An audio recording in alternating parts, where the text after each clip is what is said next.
Hello, listeners, and welcome. 12-Sided Stories presents Otherworld London, an actual play RPG podcast that uses the 7th edition Call of Cthulhu system. We weave macabre, Gaslight-era tales of terror and suspense for your listening enjoyment. Our games are story-driven and rules-light. Now, our keeper for Otherworld London, Wes Otis.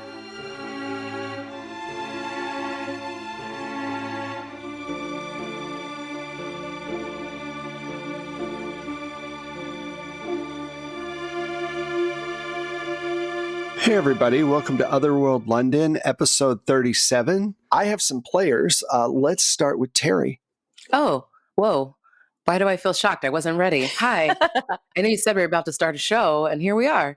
Hi, Terry Gamble here. I am playing Alize Carew. Shopkeeper, not much of a shop much left because a god has taken over with a weird church. It's got a tree in the center of it. It's very disconcerting. Maybe we'll stop him by going out to an estate and, we defeated Suninos. Who knows what's going to happen now? I don't know. God, I wish I could tell you. Hey guys, I'm Mac. I am going to be playing Ethel Prendergast, who is not really sure what is happening now. We did a thing, and now what? Hello, I'm Bria Iyengar playing Dr. Lisette Powell, who is cautiously optimistic. We did it. Why does no one look as excited? I'm Michelle Otis, and I'm playing Eugenia Penbottom of the Lancashire Penbottoms. And perhaps we don't look as excited because we've been through tragedy before, and yet we're here again. Oh. Just a quick recap. Last episode was the origin story of Dr. Vogue, how Dr. Vogue came to be. It was traumatic, to say the least. The person who turned into Dr. Vogue went through some horrible things. Now we pick up after the Dr. Vogue story and after you all defeated Cernunnos. You guys got together all of the things that you needed to do to summon Cernunnos and then basically banish him by striking him with a Celtic dagger. And at the end, he basically exploded into a fiery pillar of light, and then everything went dark because it was in the middle of the night and there was no more wolves around you. There was no more nothing. And you started walking up the hill towards Benny's estate, and everything seemed to go real well. And just to quickly mention before that, there was the fire that you set at Mabel's house because she had turned into this hideous worm maggot creature. Yeah, she felt like balloons, She and felt like that's balloons. what she turned into. Yeah.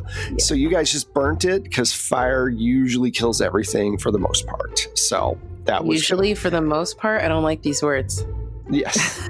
That's why I picked them. So that's kind of where we're at right now. You guys are walking up.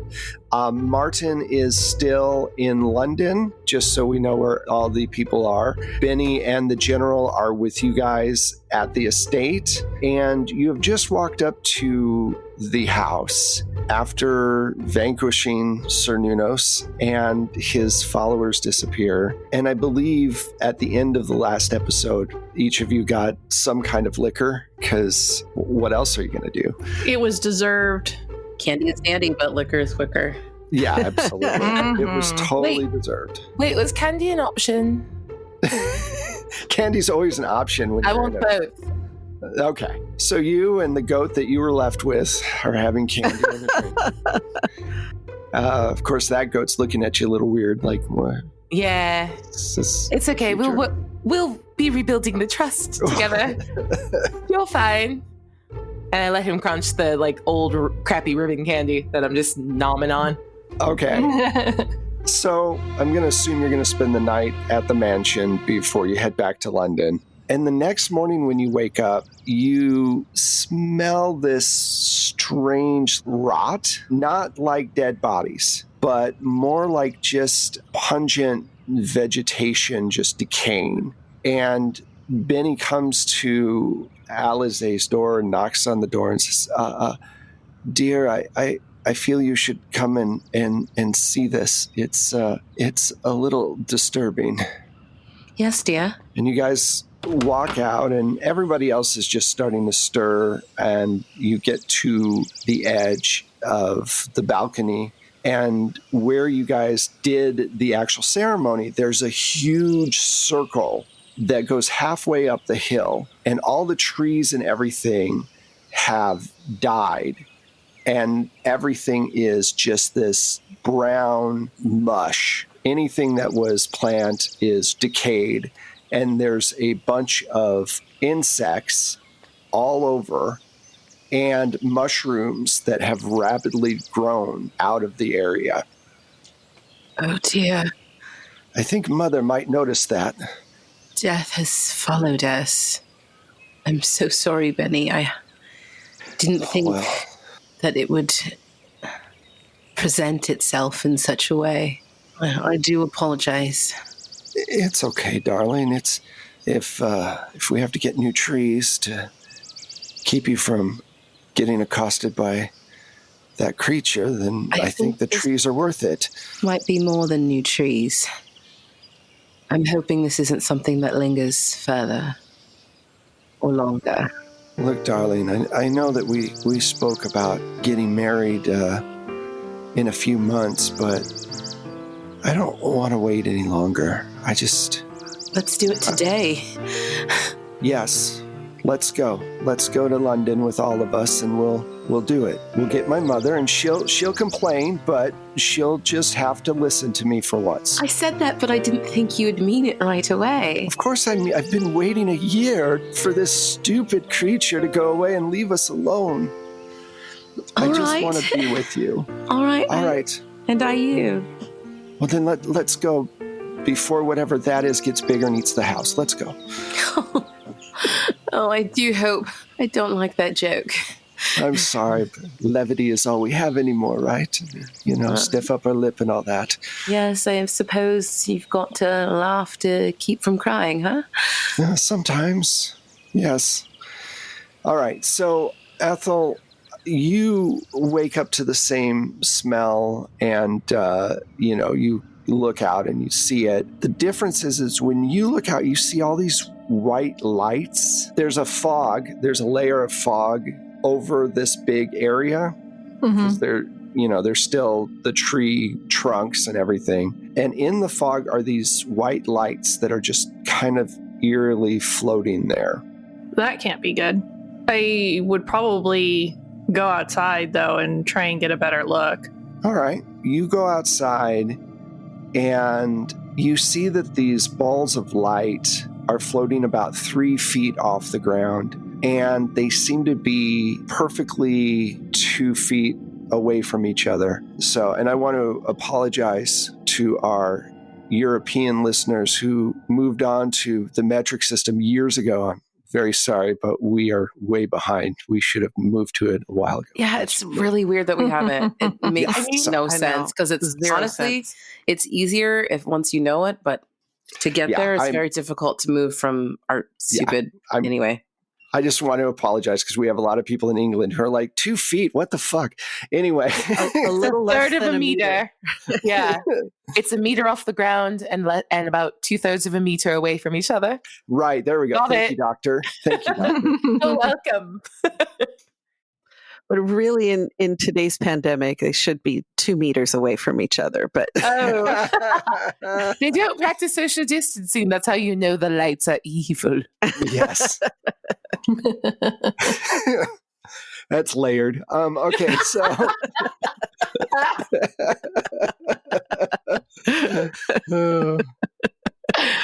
you're all great. You know that, right? I enjoy all of you very much. So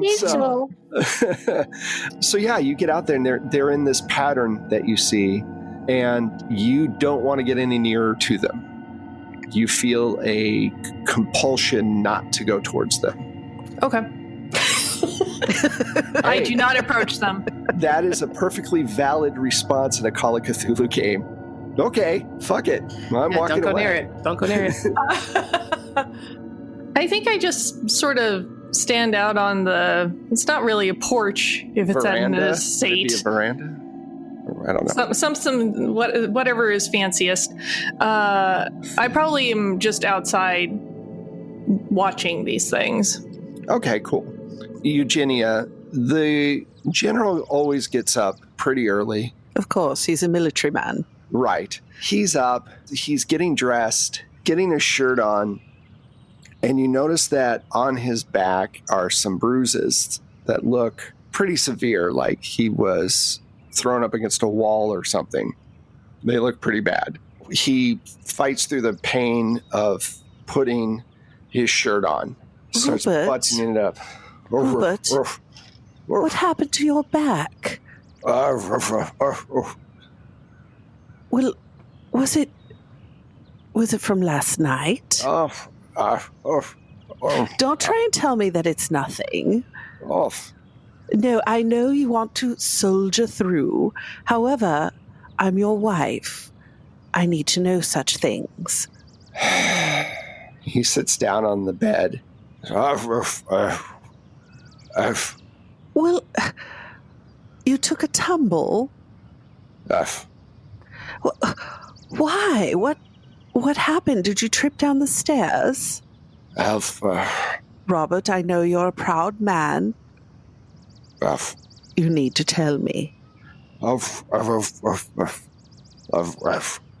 So you've been falling. You've been having dizzy spells and such. You do know that I now have a very good friend who's a doctor. She's brilliant. No, I am going to insist that you see her. She's right here, Robert. You don't even have to go out of your way. Have a cup of tea. You'll feel better. And then we'll talk to the doctor. He just shakes his head, buttons up his shirt, and lumbers towards the door. So, Dr. Powell... I want to give an award to Michelle Otis for interpreting... for one-sided for one-sided improv scene. It's a one-sided story. It's very good. It totally is. It's great. It's kind of fun because I get to steer where it's going. We can't do that. There's other people in the house. Oh, you look when they watch. Oh, General. It's very funny. There was that one episode. Yeah, there was. Oh, General.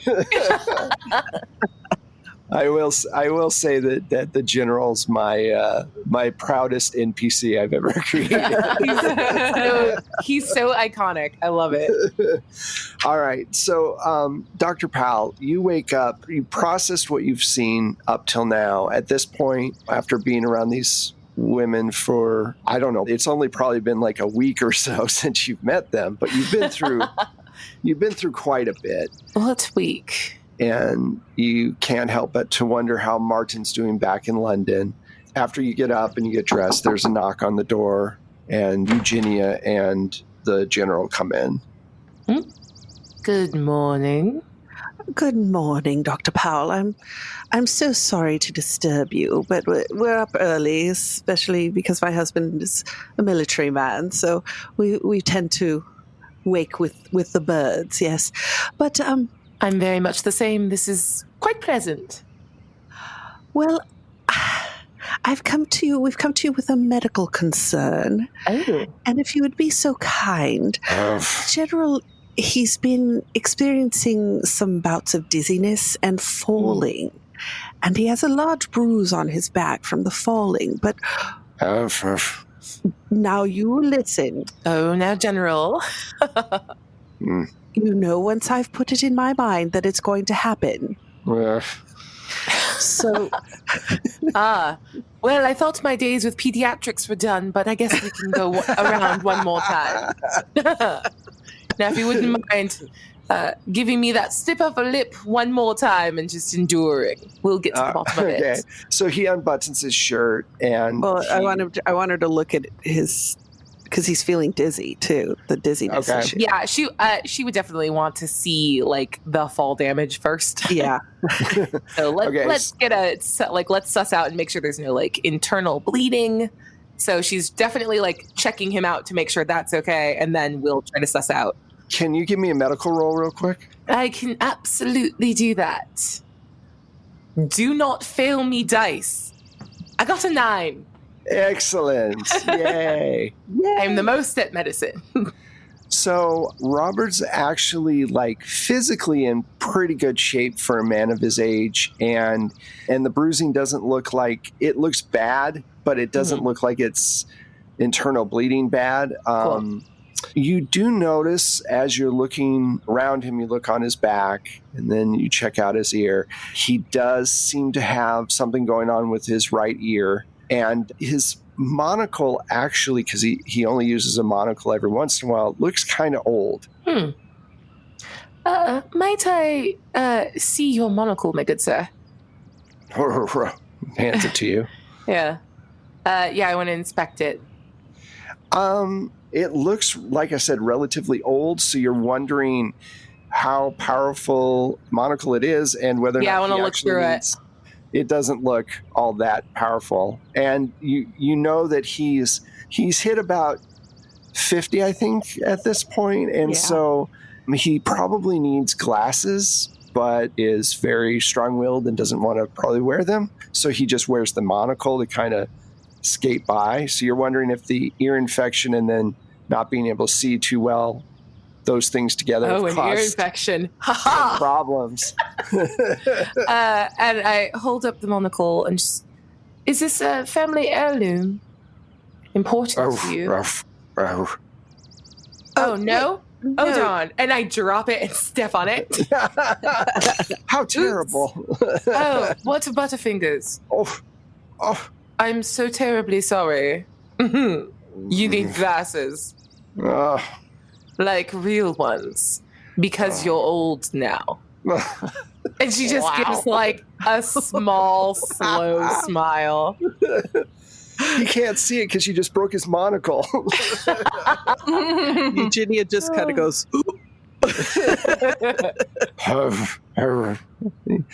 Now I'm going to give you some hydrogen peroxide for your ears. That will help. Here, I have a old toast. Just lick this toast. Lick this every morning and evening for 10 days. Wait, no, that's my toads. No, not toads. Those are different. Those are my for special sex. toads. They are for sex, yes. They are, yeah, you know. And so she gives him something to like physically pour in his ears for the ear infection. Okay. And then she has a pair of readers that are fairly strong because her very bohemian apartment has very low lighting, and she's been getting eye strain lately. And she just like pulls them out of her bag, and you will pardon the feminine detailing, but please just let me know how those suit you, and I can help you out with a bit of a prescription. He and reacts positively towards to the glasses as if he can see. Okay. So those are, because I rolled to see the chances and I got a 2. Yay! Oh wow. Your prescription's pretty close to what he needs. Perfect. You cannot have these glasses; they are mine. But I am very aware of the prescription, and I would be happy to write one for you, so you don't need to see another doctor, since you seem to be so loath to do so. Yeah. Don't worry, we'll find you a very masculine set of spectacles for you. Maybe little swords on it. Maybe it's like a gun. I don't know. We'll find you something good. He seems perplexed. And he takes his broken monocle and kind of walks out. Yes. A few moments later, as you guys are getting down to the dining room, Ethel is still out on the veranda or whatever, looking down at these lights.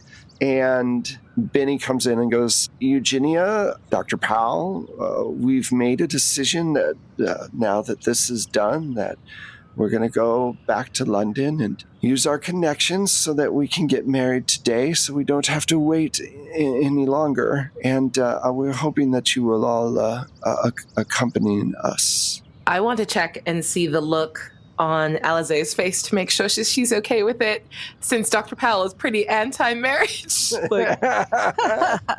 So she's making a big old stink face right now, like, Alizé?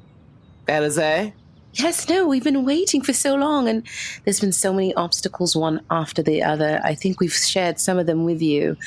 Today would be a great day. I'm so excited. Me too. Sure. Eugenia. Yes? Yes, Doctor. I know it's not, you're not into conventions and institutions in certain respects, it seems. Benny and I do respect marriage, but above all, we love each other and would like to be together. And the best way for us to do that and honor his family and the memory of mine is to form a union. Well, when you put it like that, I can't be mad. Eugenia takes her little hanky out of her sleeve and dabs her eyes. It's so beautiful. Eugenia. You softy. Killing gods, crying at words. But it's so beautiful. It's just so beautiful. Oh, thank you, Eugenia. You're such a dear heart. Thank you for everything you've done over these last months. I think the question now is, though, how can we help? I will not do a reading. You don't want that. You don't. You don't. Not an actor. Huh. Well, I think with our timeline, we're really going to be just running in and getting married in front of our close friends, and then finding a place that serves good wine for a celebration. I think that would be the best way, right, dear? Do you agree? I agree. So we should get everybody's things and get going. At any point, does anyone notice that Ethel is outside just staring at all these lights?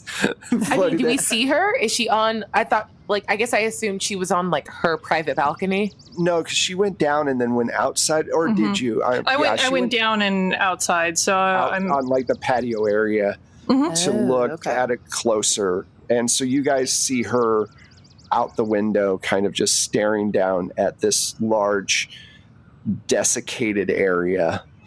So we don't see the lights that she sees. No, you don't see the lights. This is my first time seeing the desiccation, though, so I'm like, yeah. Oh, the smell is all over the place. It's bad. Oh. I go out onto the veranda. Ethel, are you all right, dear? Now, real quick, before you start, when you look at Eugenia, she seems to have one of those lights about a foot above her head, and it's glowing yellow with fire. I am feeling a bit upset about what I'm seeing in front of me, and I'm not sure that I'm seeing what everyone else is. Well, I can tell you what I see. I do see all the dead vegetation, and that must have something to do with our ceremony last night. Killing of a nature god and all that. But no lights. No, I see no lights. Do you see lights? Yes. Oh, I wonder what they are. And I, unfortunately, see one of them above your head. Is it doing anything? It doesn't seem to be, but it can't be a great sign, I would think. Well, I don't quite know what to say. I suppose we'll just keep an eye on it and hope things are all right. I'm going to reach into my pocket and pull out the spectacles that I got from Dr. Vogue and put them on and look out at the area around me, and also look over Eugenia's head and see if I see anything differently wearing those. The lights by the dead plants down below, they seem inert. They're not on fire like the one over her head. They seem dead. The glasses don't really change them, but I'm just letting you know what you notice the difference between the two things are. Hers above her head looks like literally a fireball glowing bright. I do not understand what this means, but it doesn't seem to be causing you any distress at this moment, so I guess I'll keep an eye on it. Well, hopefully it will remain at bay long enough for us to go into town, into London, because Alice and Benny are getting married today. Oh, that Alice must be absolutely thrilled. Oh, she's ecstatic. So, no delay. We must get ready to go. I will go and grab my wig, as I am still wanted by the law enforcement. We'll figure that out, my dear. One thing at a time. It's one thing to kill the Celtic god. It's another thing to deal with Scotland Yard. It is at that. All right. So you go in and you get ready. You go find a phone box and turn into Evelyn. Love it. When you go inside, you notice that everybody has one of those orbs above their head. Some of them are brighter than others. If I look into a mirror, do I see one over my head? Yeah. And what health level is it at? It's pretty strong. Interesting. Okay. That's upsetting. I have a theory, but Can you give me a sand check? I just think at this point, now that you're piecing things together. Oh man, my sanity is down a lot. Oops.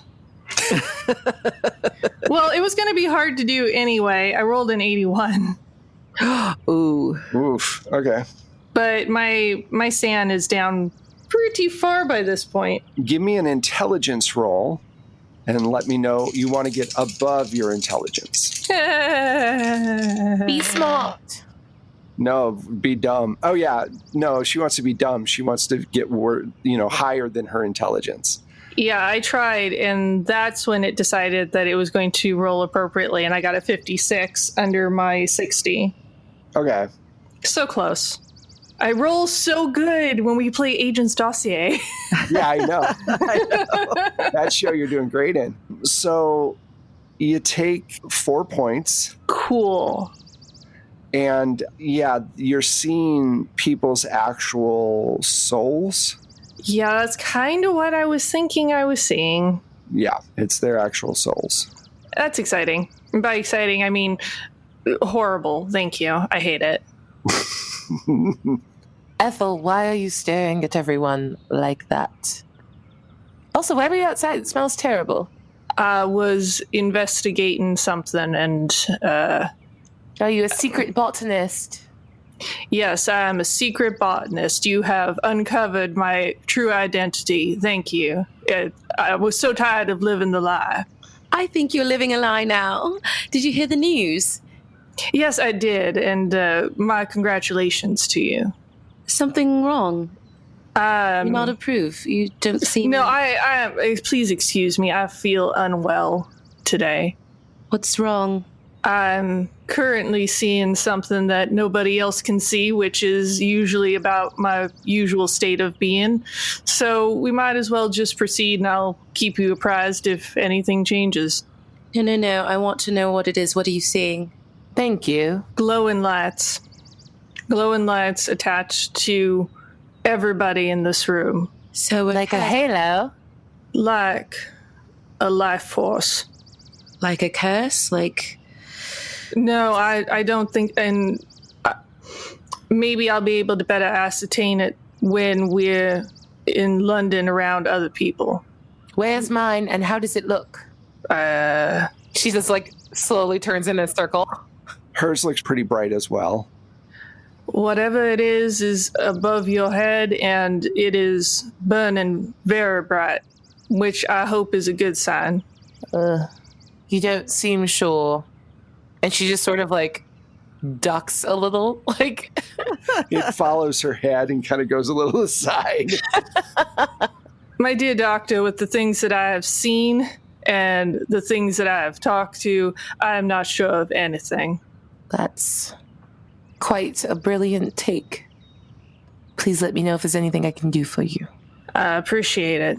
I'm hoping this isn't cast a dark cloud over the ceremony. No, it's super bright. That wasn't a really fun joke. Why is everyone making inappropriate jokes today? First better than you. It's joie de vivre, I think. We are all very grateful to be alive, and that has made us a bit unfettered from propriety. I apologize. Sure. It's all right. I'd rather the joviality than, I guess, sadness? I don't know. The other thing, Ethel, that you start to realize because you've been so focused on the lights is that the itching on your back has also gotten worse. Cool. That doesn't sound good, Wes. Cool. Yeah. Cool. Does she scratch it in front of the doctor? Well, she can't get to it because she has 85 pounds of clothes on. So Yeah, but like you could just jam a little stick in there. you could. She's No, I think Ethel is working to contain it for right now. Yeah, you can feel it's on a larger portion of your back than it was. Cool. Yeah, I'm trying really hard not to ruin Alize's day and maybe wait until at least the next day to tell everybody that shit's probably bad. Even though you're American, that's very English of you. So nice of you. Yeah, well, I've been living in this country long enough. Yes. It's rubbed off. I was thinking about Meaning of Life, where they make the lieutenant a cake for his birthday during World War I, and they're like, you know how hard it is to melt butter in freezing weather? Because he doesn't want to, like, you know, so like, that's very good. Now put it down because people are getting shot. Anyway, so you guys head back to London. It takes about 45 minutes for you guys to get there. And the entire city has changed pretty drastically. It's odd because there was a lot of trees and plants and everything growing, and the air quality had actually gotten better, but it was disconcerting. And now the air has changed kind of back to the Industrial Revolution blanket that has been there for so long. Hooray, rickets. You also don't see anybody with masks. You do see masks on the ground. Like they just kind of fell off and people just left them on the ground, littered about. The trees seem to have gone missing. They're no longer there. Have they left anything in their place? Is there like rotting anything or smell of decay or mushrooms? Yeah, there is, but it's not to the level that it is back where you guys did the ceremony. So like your shop is, with a couple of weeks of work, you could probably get your shop up and running if you wanted to, that kind of thing. You see a lot more kids in the streets. Obviously, a lot of them had on masks. Say that 6 times fast. I won't. Ethel, you are seeing these orbs over literally everybody's heads. Some of them are really bright. Some of them are not.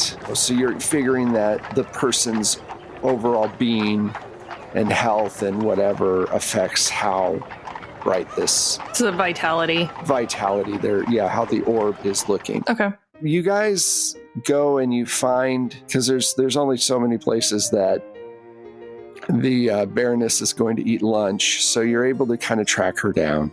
She's like, hello, there's a lot of you all of a sudden.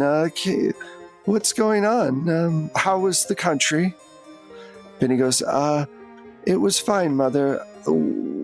We don't want to wait to get married. We would like to do it today, and we would like to talk with to someone down at the courts to kind of speed things along. She kind of gets this perplexed look, and she goes, Alize, is this what you want? You don't want a large wedding with all of your friends there? And pardon me, your ladyship, I've never wanted those things personally. I was mostly felt obligated to ensure your happiness and feeling included in society with you. I don't want anyone to feel obligated to do anything. Oh, I'm sorry. Benny and I have had a very private, quiet courtship, and I think it would be fitting if we had the same in a ceremony.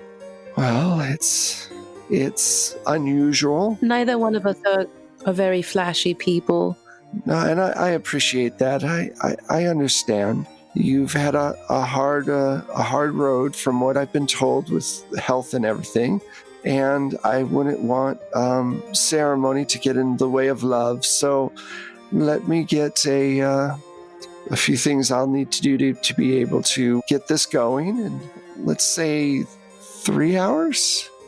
Can you 3 hours? That's rather fast, yes. That would be wonderful. If you want it today, it's already lunch. Yes, of course. So I'll send my my servant out to get things going, and we'll see you in 3 hours. Thank you, Mum. Do you have a dress, or are you going to...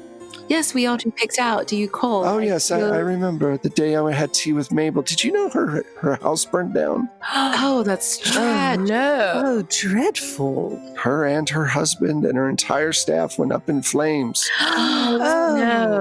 how awful. Awful. I'm so sorry for your loss.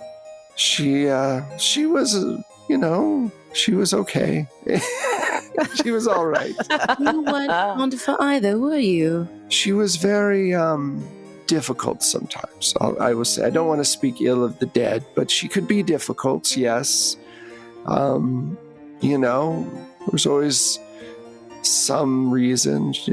There was some reason to be upset, and that can be difficult. Yes, difficult. Draining, yes. Yes. Agreed. Anyway, get your dress, and we'll make this happen today then. Glad we could see eye to eye. Thank you so much. Looking forward to it. Well, welcome to the family. Even though it's a quick wedding, there are things that need to get done. Probably host the party either at Ethel's or at Eugenia's because it's big enough. So there's that. There's the needing of food and liquor and all that. And you're going to have to get dressed and do all that stuff. Well, I'm sure with Eugenia's money being restored, she's back up to a full staff. Sure. So, I'll send word to Mrs. Fitch to start making arrangements for dinner for however many our party is, okay. And, the whole 9 yards. Dr. Powell, now that you're back and you've got a few hours till you have to meet up with the rest of them, do you want to check in on Martin? Yeah, I think she was very distracted the whole time while everyone was talking. Just, okay, I'm going to... Can we go back to your estate now, please? You go back, and Martin has gotten himself together and is looking like he's about to leave soon. And he goes, "Oh, dear, how are you? I didn't know where you had. I mean, I knew you went to the country, but I didn't know when you would be back." I think she kind of just ignores the emotional component and is just checking him out at first. Just like, how does he look? Is he okay? He looks distraught, like he's been emotionally through a lot and kind of worn down a little bit. But like any like lasting wounds, like the last time she saw him, he was like bloody fingered and vapid.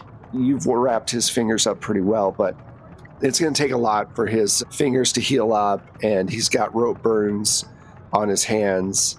He seems like he's been deeply affected by it, because usually he's very passionate with you, but now he seems like he's distant because he's emotionally just kind of been hit hard. Yeah. She definitely hugs him and just, we took care of it as far as I understand. Oh, good. I'm so sorry that... Why are you apologizing? I don't know why it came over to me to write so much. I just felt this compulsion, and I'm worried that now I don't want to write anymore. I don't know what I want to do. It took a lot out of me. You don't have to decide now, and you don't have to be anything now. You don't have to feel normal. Just be... Would you stay with me if I wasn't a poet? Of course. I love you, not the things that you... No, I like the things that you create. Obviously, yes. Yes. I understand. You don't. Okay. I'm so happy you're okay. And then I think she starts crying and like mumbling a bunch of like nonsense things and just sort of cries into his shoulder. Okay. He goes, I think I'd like to go back to our flat. This place is nice, but I want to be home. Let's go. All right. Is everyone at Eugenia's house right now? I believe so, because that's where everybody's kind of getting everything ready. So nice. As we go downstairs, I want to like make eye contact with Ethel and snap and point over Martin's head when he's not looking. What do I see? You see, instead of a ball, you see a bunch of symbols like triangles and squares and octagons all going into each other, and they're all very bright colors, and they're kind of just all jumbled together. It's really strange. It doesn't look like anyone else's. I kind of shake my head a little at her and shrug. Yeah, she looks markedly more concerned now. It seems chaotic. I will say that. It seems chaotic. Her like entire expression kind of goes like glazes over and goes very cold, and she escorts him out. All right. So to the actual wedding, does anybody want to do anything else? Yeah. Dr. Powell is going to send a note along with her regrets. I see how it is. It's specifically addressed to Alize and just says, I don't begrudge you your happiness, but I fear that I am losing mine and that I may have suffered a mortal wound in having dealt with this with all of you. Oh, shoot. That's an ominous note that I'm not going to take very well before my wedding. Thanks. Happy wedding. Okay, so you head back and you send that note back. Okay. Did anyone speak with Dr. Powell before she left? We exchanged a couple of glances, but nothing was discussed. She says that she's been dealt some sort of mortal wound. I'm very concerned. I hope that this is not because of what I saw. I wasn't able to communicate it to her at the time. What did you see? Over Martin's head, there was symbols of some sort. It was chaotic, and they were flowing into each other. It was unlike anything else that I've seen so far. What do you mean flowing into each other? They weren't staying stationary. They were morphing. It was moving, and it's very hard to describe. That sounds terrifying. I really do hope that I'm doing the right thing today. So many signs have occurred that feel antithetical to the day. I'm trying very hard to celebrate, but I'm very torn. One of us, many of us, deserve some sort of happiness, and you definitely do. So you should continue on with this, and I think it is a bright spot in what has been a pretty dark time. Thank you so much. I do appreciate that. I agree so very much with Ethel. I think today is a day for celebration. We'll deal with whatever comes tomorrow. Hopefully it doesn't come tonight.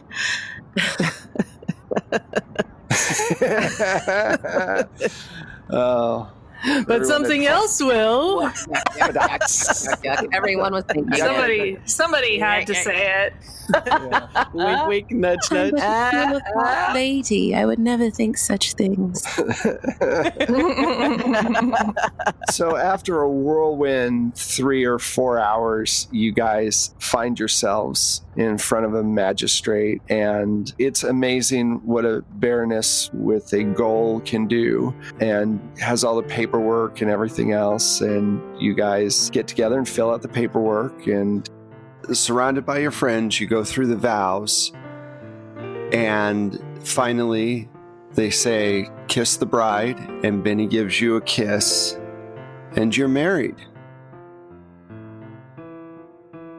I don't feel any different inside. strange.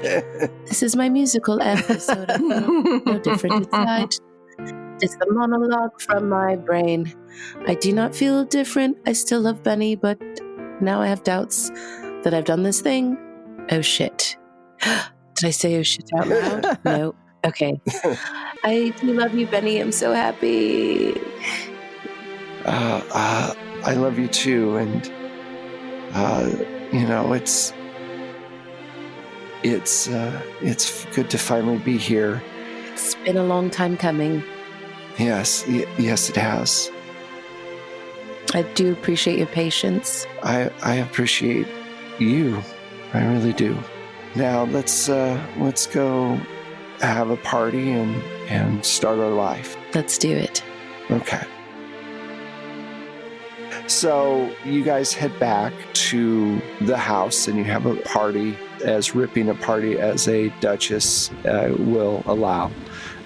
Exactly. There might actually be brandy. Yes, brandy, maybe. Whoa. I have 5 glasses of sherry already. Just blame it as a servant. The servants have gotten into the sherry. Ah! So, Ethel, during the night, you're seeing everybody's orb above their head glowing with a lot of fire. But you also notice that the general's doesn't seem as bright as it should. She's not really sure what to do with that information just yet, but she feels like of all the times to bring it up, this is not it. Okay. So after the night's done, you return to your house, right? No. You're going to stay there. Oh, yeah, because you're Evelyn right now. Yeah. I forgot. Okay. Yeah, I'm not sure I can go back to my house at this point. After everything is done, you're still feeling that itch on your back. Mm-hmm. Do you want to check it out at this point, now that the wedding's done and everyone's kind of... Benny has swept Alize away to a honeymoon night somewhere? I mean, once the night winds down, and she's back in the room, because I'm sure Eugenia would be letting her stay another evening. Right, of course. Yeah, she would definitely look in the mirror to see what the hell is going on. So the patch has grown from about the center of your back towards the side of your torso and a bit down. It looks like it's covering a much larger area at this point. And there is these vascular veins popped up, red through it all. Can I have a sand check? Yep. And it's against current sand, right? Right. Yep. Let's see how that goes. Oh, I actually made it. I got a 31. Awesome. Miracles happen every day. It was a blessed wedding day. So you take a point of sand, but it is concerning you how fast it's growing. Dr. Powell did mention removing it. Yeah, I was actually going to reach out to Dr. Powell. I don't know that it's been confirmed that we know where she lives, so... I would have put it on my, I don't know, like maybe my private stationery has an address. Yeah, I'm going to say, you guys, she's a doctor, so she's easily found because sometimes you need to find a doctor. It's, they do house calls all the time. Do you want to just go over to her place? Yeah. Or, okay. That's what I would do. Do you mention anything to Eugenia about the general? I'm going to wait until the morning or, the next day, probably to mention it to her. So you go over and Eugenia, the night is done. The general looks tired. He looks worn down. He doesn't seem to be moving all that quick. We'll get right back to you.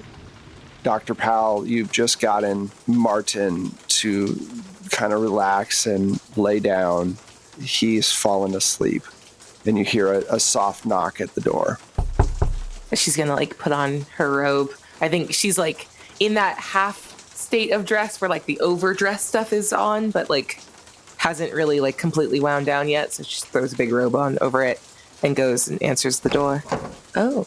I am sorry to call on you on such a late hour, but it is important.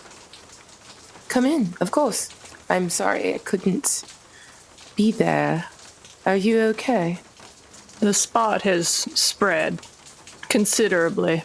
Okay. Are you feeling any discomfort? It itches something fierce. Okay. And she kind of keeps like looking over at Martin and like... He's out. Yeah. Like she actually visibly relaxes when she sees that he's like completely asleep. Yeah. She does not want to put him through any more of this, even like by proxy. Yeah, no. And, yeah, no. she's like dealing, like she's ushered you to like the far end of the loft, like opposite Sure. the like bed area. Okay.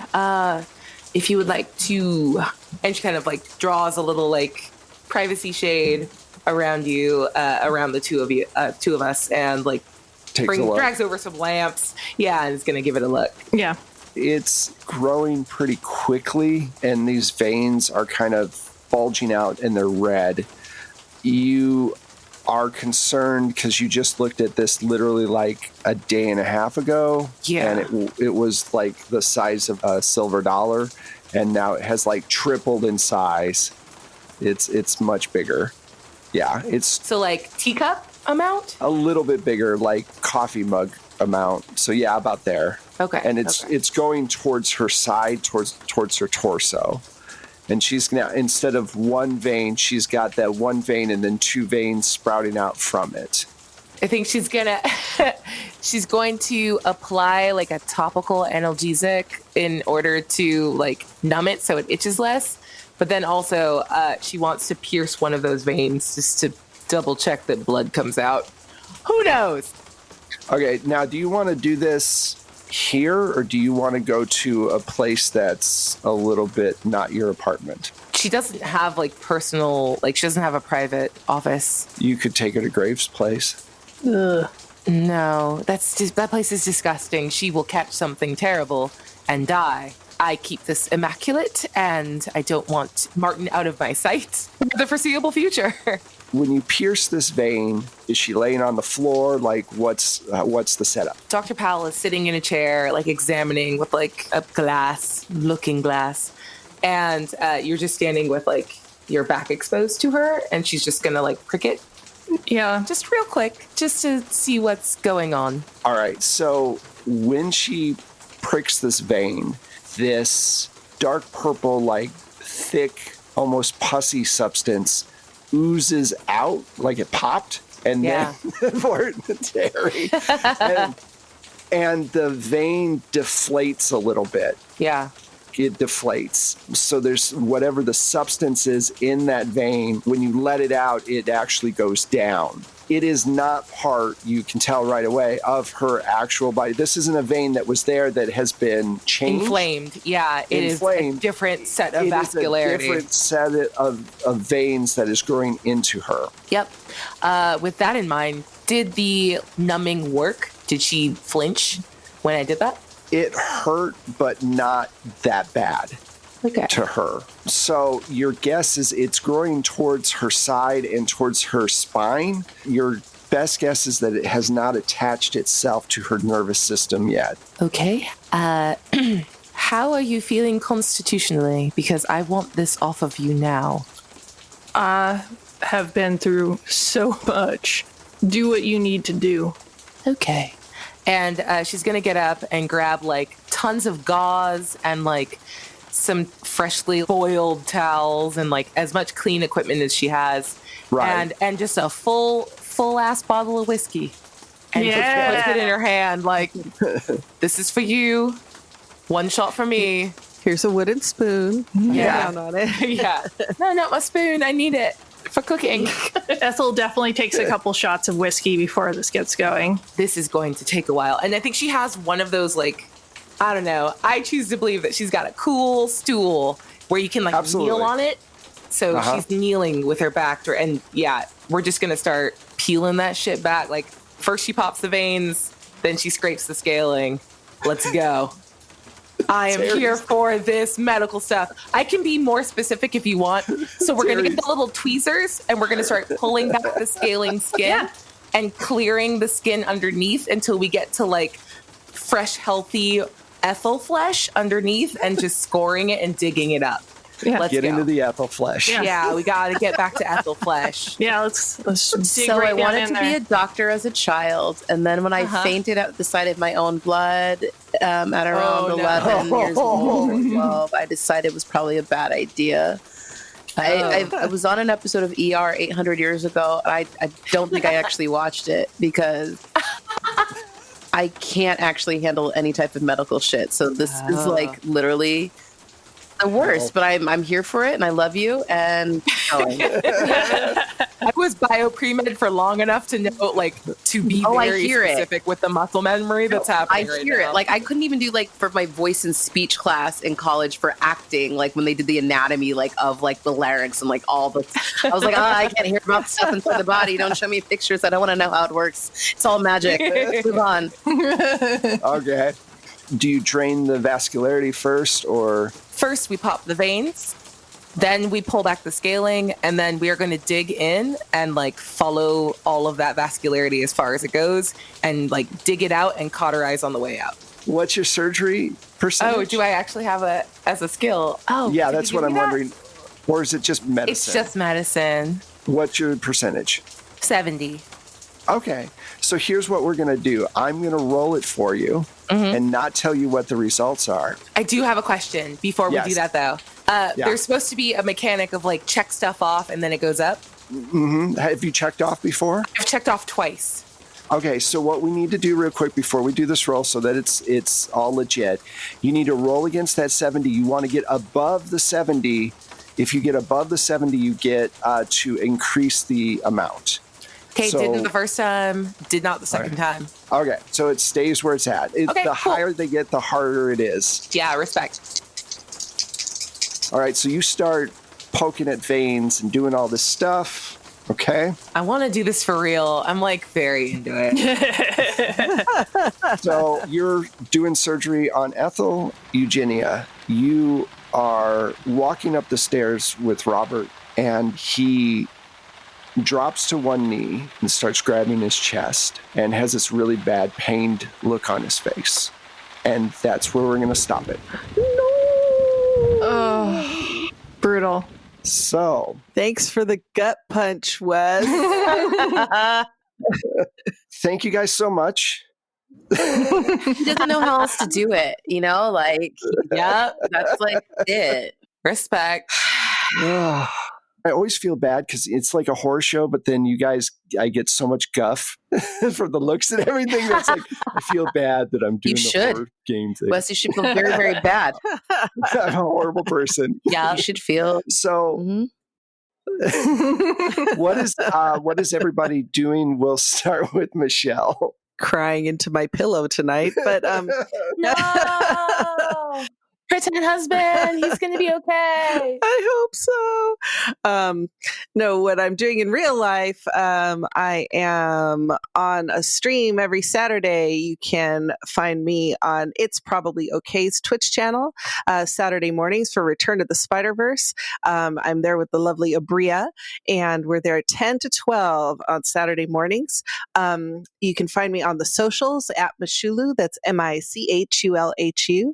You can also get my music through Plate Mail Games at Drive Thru RPG or Battle Bards. Hi, I'm Abria Iyengar, and you can catch me on social media at Quiddy, QUIDDIE. I stream all over the place, and in addition to Return to the Spider-Verse on Saturday mornings, you can catch me on Tuesday nights leading the lovely Terry and some other fun friends through Pirates of Salt Bay, which is a homebrew D&D 5th edition game over on Saving Throw Show at 8 p.m. Pacific.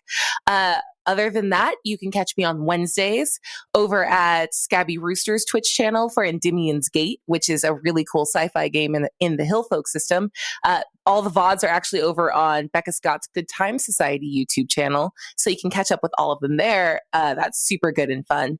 Other than that, check out my socials because I am starting up a campaign through Roll20 on D&D's channel, which we're going to be playing through Lost Mines of Phandelver, I think on Mondays at 4 Pacific. I just said that number.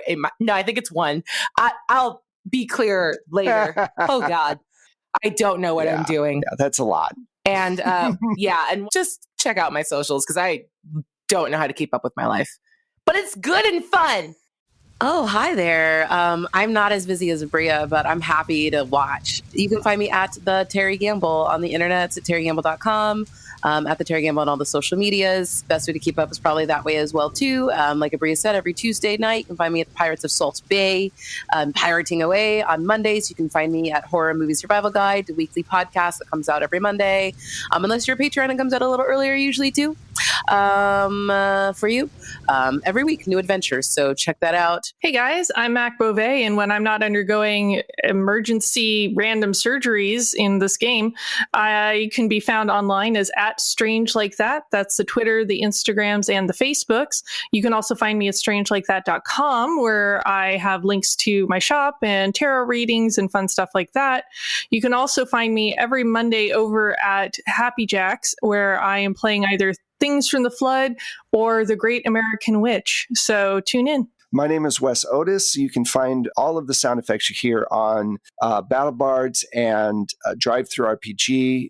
You can use them in your game. You can also find 12-sided stories, the number 12, then sided stories on both Instagram and on Twitter.